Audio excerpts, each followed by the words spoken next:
Alright, ladies and gentlemen, what I'm doing today is going to be doing some demonstration of how to do your sound scene project. Let's get to the assignment sheet right from the home screen of Blackboard. You would click on Introduction to Music Tech, Assignments, and then the second one is the sound scene. I've already downloaded that, so I'm just going to bring it up. The purpose of this project is for you to manipulate some audio in a digital audio workstation like Audacity or GarageBand. You can use another digital audio workstation if that's what you're more familiar with, but if you've never done this before, Audacity or GarageBand are going to be the ways to go. I'm going to show you this example in GarageBand. The point of this is to take some non-musical and maybe musical sounds to create a scene of sound. Two of the sounds I'm going to do with you today would be part of a day at the beach type of sound scene. But you can do any kind of scene that you want. I've had a student do her walk home where she had the sound effect of some footsteps, owls hooting, crickets chirping, and then the sound of her getting to her door and going into her house and all of that. I've had a student do a haunted house before. I've had somebody do being abducted by aliens from a party, and all of these things involved some recorded sounds or some sounds that were just able to be found online. And so I'm going to show you how to do some of these online sounds and how to get them into GarageBand. So I'm going to click on GarageBand. It's going to yell at me about a file that I don't have. We're going to ignore that and go to a new file. What you should do is select an empty project either by double-clicking Empty Project or by making sure that Empty Project is highlighted and clicking Choose. And then it will populate. It will ask you whether you want to use a software instrument, record your own audio, or use put in like a drum track to accompany the song that you're going to play. For right now, I'm going to use software instrument. If you want to record some things, for example, with my beach scene, I might want to record some audio of me or some friends talking about something that you would talk about at the beach, like, pass me the suntan lotion, or, do you guys want to go swim, or do you want to go get some ice cream, or whatever. But it might be hard to find those types of sounds online. But for now, I'm just going to work with sounds that I can find online. So I'm going to click on Software Instrument, even though I'm not actually going to use a software instrument. I'm also going to get rid of this musical typing thing for right now. So let's go and find some of the sounds that I might want to use. Maybe you want to find one from YouTube.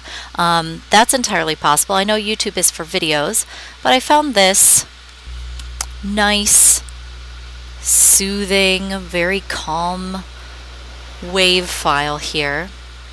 But as you can see, it's like 3 minutes and 52 seconds long.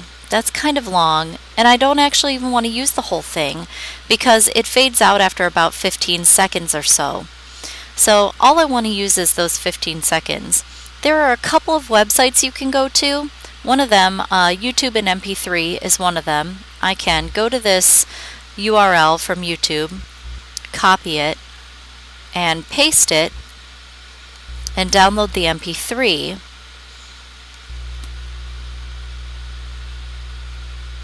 I can do that.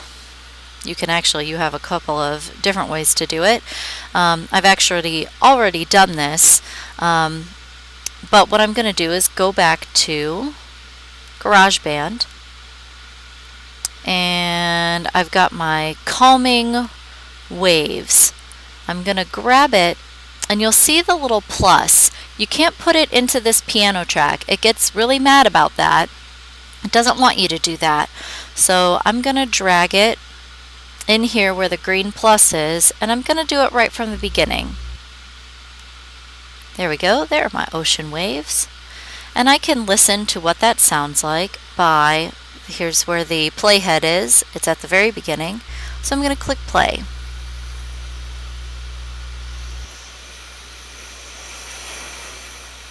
And you can hear my waves. They're very soft. They're very quiet. Kind of soothing. It stops right about there. And so what I'm going to do, because this is like 3 minutes and 52 seconds long, well, I don't want all of that, because in that YouTube video, not all of the waves are the same. Some of them are really fast. Well, that wouldn't typically happen at the beach, and so I don't want that. So what I'm going to do is I'm going to edit the track. I'm going to split this track. Notice that it's highlighted. I'm going to split it. I'm going to go to split regions at playhead.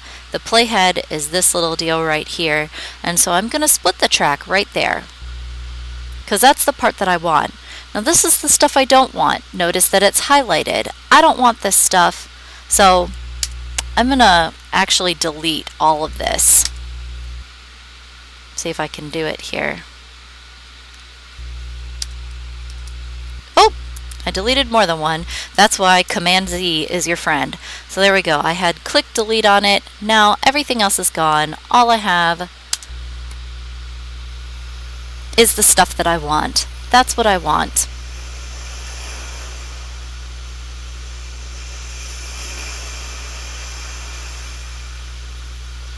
Great. Those are the waves I like. Now, if I want to make this go throughout the entire sound scene, which makes sense, being by the ocean, you'd probably want the ocean to be there the whole time, unless I got up and went away from the ocean. But what I can do, when this little icon appears, it has like an arrow that's circling around. I can drag this, and I'm just going to drag it all the way to where the end of my file is. It's a pretty long file, because I had 3 minutes and some odd seconds in there. Okay, I've dragged it all the way out. Great. Now that I ended up deleting that track, if you ever need to manually delete a track, you just right click on the track and it will ask you, new one. It can, you can have all sorts of different options, a new audio track, a new software instrument track, new drummer track, and you can delete a track or rename a track from there. One of the things that's interesting about this particular track is that it's kind of soft. So if I want to make it louder, what I can do, I'm going to create like a node, a little dot, by clicking here in the sound file. And if I want this to come up, if I want to make it a little bit louder, I can raise that up. These are really soft waves. If I want it to be softer at a certain point, I can actually click again in the sound file and drag it down, way down, or I can drag it up, or whatever, or I can leave it the same. I actually want to leave it the same. So I think I have it right about at the same place, or you can just Control Z and get rid of the node that you just put there. So I'm done with that. I don't want to do that anymore. I don't want to worry about it. So I've adjusted the volume of that track. Now one of the other things I would like to be able to get, I would like some seagulls. Seagulls are actually really hard to find isolated from the ocean sounds, but I managed to find it on this website, and you're going to be able to hear what it sounds like.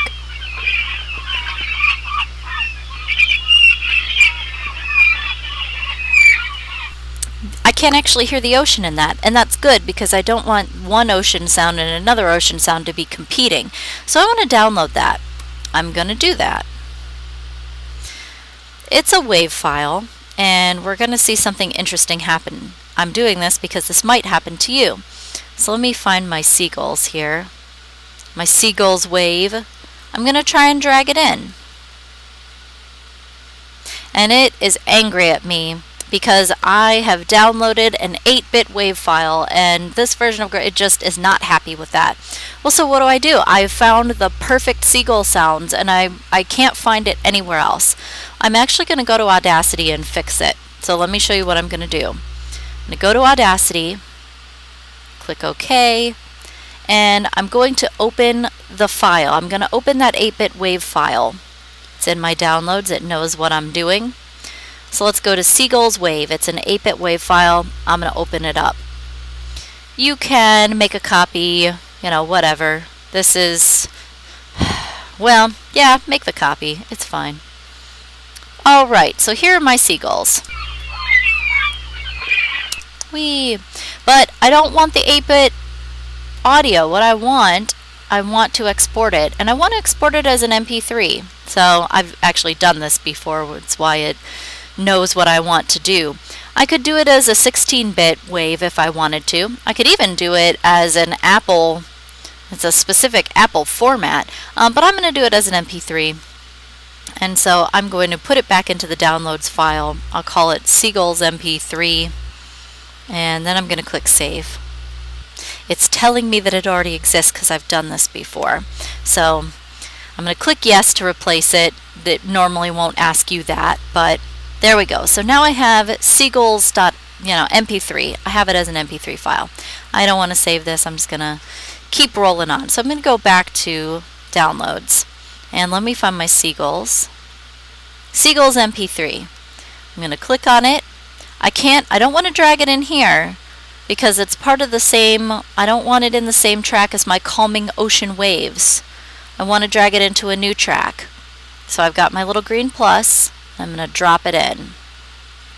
There are my Seagulls. So now, here's where the playhead is. It's at 1. Let's hear what it sounds like together.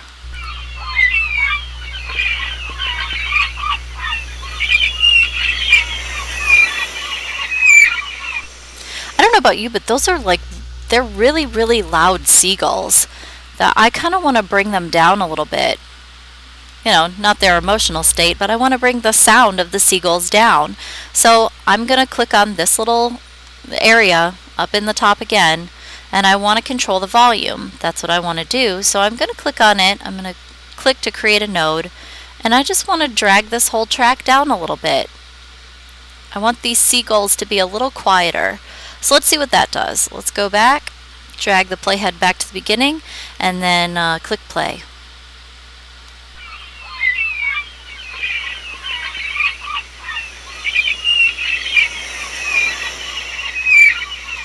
They're still a little loud for my liking. So you know what? I'm gonna go ahead and drag it down even more and see how I like that.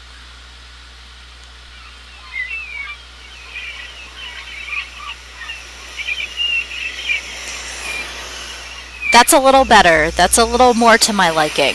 It also sounds a little strange, like a very abrupt sort of end to my seagulls. So I think I might want to extend that sound out a little bit. I also don't know if I like it at the very beginning. So what if I want to move a sound from the beginning of a file to somewhere else? Well, all you have to do is highlight the track that you want to move and just move it around. Drag it to a place where you want it to go. And what happens if I want to, I don't want it everywhere. I just want to copy it, and then I want to go somewhere else. Say I want to go further along in the file over here. I can just drop that. I can drop that file right in by either hitting Command V or going up to Edit and then putting paste there. So this just gives you a little bit of a basic idea about how to add some pre-recorded sounds into GarageBand. And as you add sounds, you're going to add new tracks. And what if I want to make my seagulls louder, again, all I have to do is go back into volume, click a node, and I can even drag it up, drag it down, just like I did with the waves, but I'm going to keep my seagulls the same. So I'm going to hit Control V, or Control Z, sorry, or Command Z, and change what I did there. So let me go back to the internet here.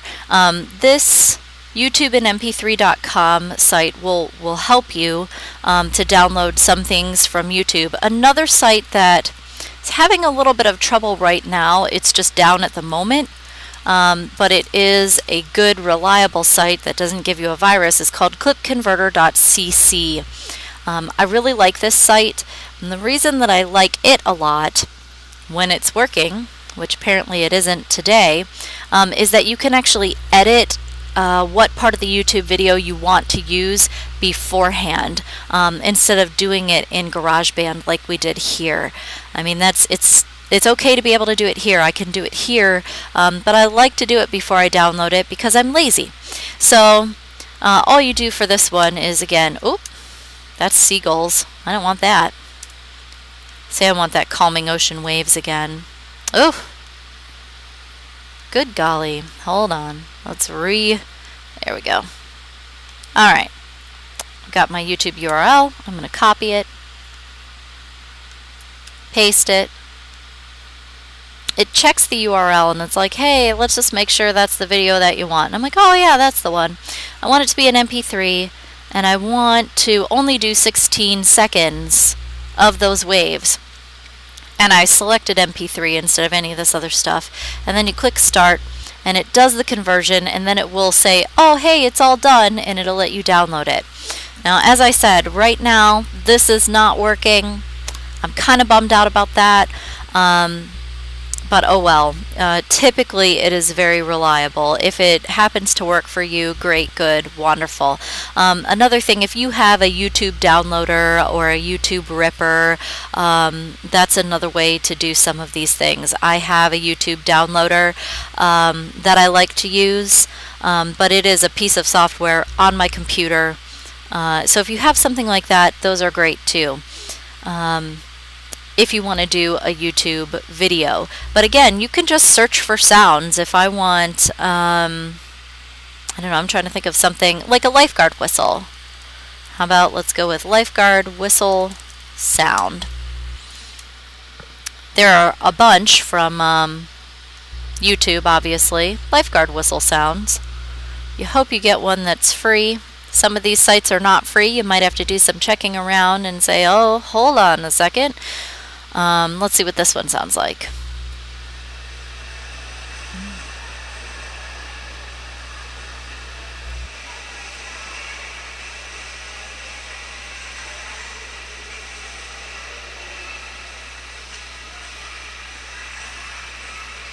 I don't really like this one at all because I don't hear the whistle.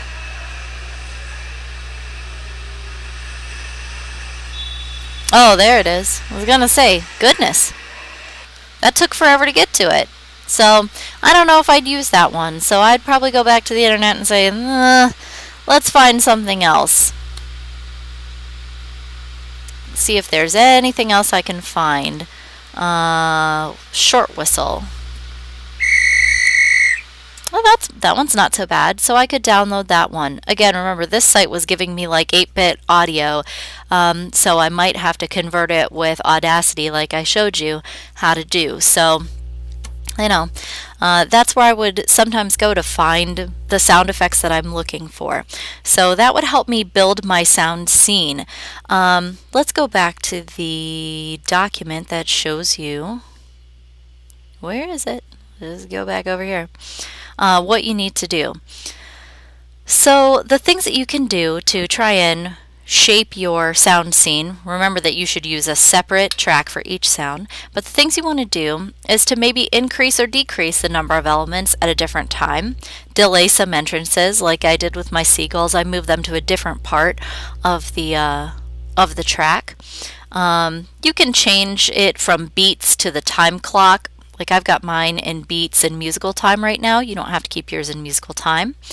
But you might be able to use fades or crossfades to bring things in and out of a scene. Fading the volume in or out. I showed you how to do that. You know, you create your node and say, no, I want to drag that down. Okay, I'm going to drag it down some more.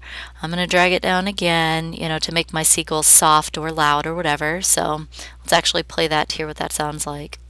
Drag the playhead over here.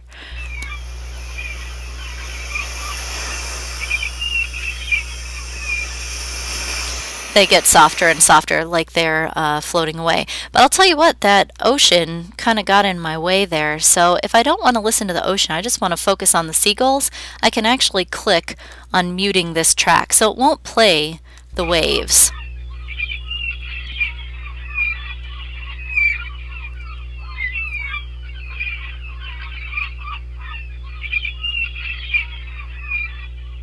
Yeah, there we go. So I made it softer in a way that I think I like. Maybe I want to change it. I don't know. But that helped me to listen just to this track. And then if I want to listen to it with the waves again, I can just do that. Or say I just want to listen to the waves and not the seagulls, I can mute the seagulls if I want to. It doesn't mute it forever, just until you see how it grays it out. It's like, nah, Not worried about you. All right. So that's how you you can switch between your sounds in that way. So let's go back to this here. You can experiment with pitch shifting to see whether or not you can make sounds sound different, dragging it, making it sound slower, faster, etc. What should you turn in? You should either turn in a thumb drive or use my thumb drive or my external hard drive that contains your GarageBand or Audacity file so that I can listen to it. Well, are we going to do a Word document of your reflection? We're not going to this time because I didn't find it useful last semester. So don't worry about a Word document of your reflection on doing this. Just turn in the thumb drive that contains your file. Or use my thumb drive to transfer it from your computer to my computer or whatever. Don't email it because for some reason that just doesn't work really well. And then what you're going to do in class is just talk to us about the different sounds that you used and how you created your scene. It's very low key. Don't worry about the reflection. Again, we don't really need to do that. So how am I going to grade you on this? Your use of sounds. If you use 5+ sounds in your scene that fit the description of your scene, like if you tell me this is what happens in the scene, I'm going to go, okay, great, these all fit. Or why did you use that? Like say, I put an accordion player on the beach, and I didn't say that there was an accordion player on this beach, walking down, traveling down the beach looking for tips. Like, had that been part of my scene, it would have made sense for it to be there. But if not, I'd be thinking, well, why is there an accordion player there? Or, I don't get that. So if you have 5 sounds that fit your scene, what you tell us it is, then yay, great. If you use about 3 to 4 sounds, or if none of your sounds fit your scene, then, it's sort of like a middle of the road type of thing. Or if you didn't use very many sounds, or none of your sounds fit the scene description, if you tell me you're at the beach, but I hear like a basketball court, that doesn't really make any sense. So making sure that you use separate tracks for each sound that you add to the scene. If you use separate tracks for some but not others, you get half the points in that category. And then if you didn't use separate tracks for any of the sounds, you wouldn't get any points. So if you use your editing features to enhance the sound scene, things like fading sounds in or out when it makes sense, if you do that in a way that makes sense for your scene, then yeah, you get all the points. If you use your editing features, somewhat effectively, great. And then if you don't use the editing features at all, it might be like, well, okay, maybe not. And then for your presentation, just make sure that you're speaking loudly enough for us to hear you and that you're making eye contact with us. If you do that some of the time, you get some of the points, and if you didn't do that none of the time, we can't hear you, and you're not really looking in our direction, then then you wouldn't get any of the points for that. So it's really very low key. Again, don't worry about the reflection. We're not going to do that this time. It wasn't really effective for my students last semester, so we're not going to bother with it. But if you have any questions, of course, you can email me. My email is msoja@gardner-web.edu. And yeah, if you have any questions about that, just let me know. Again, you can use either GarageBand or Audacity to do this. Again, Audacity has a lot of the same features as GarageBand, so you can do this project in there as well. It's up to you, whichever one you're more comfortable with. But I hope that this helps, and I'll see you guys in class.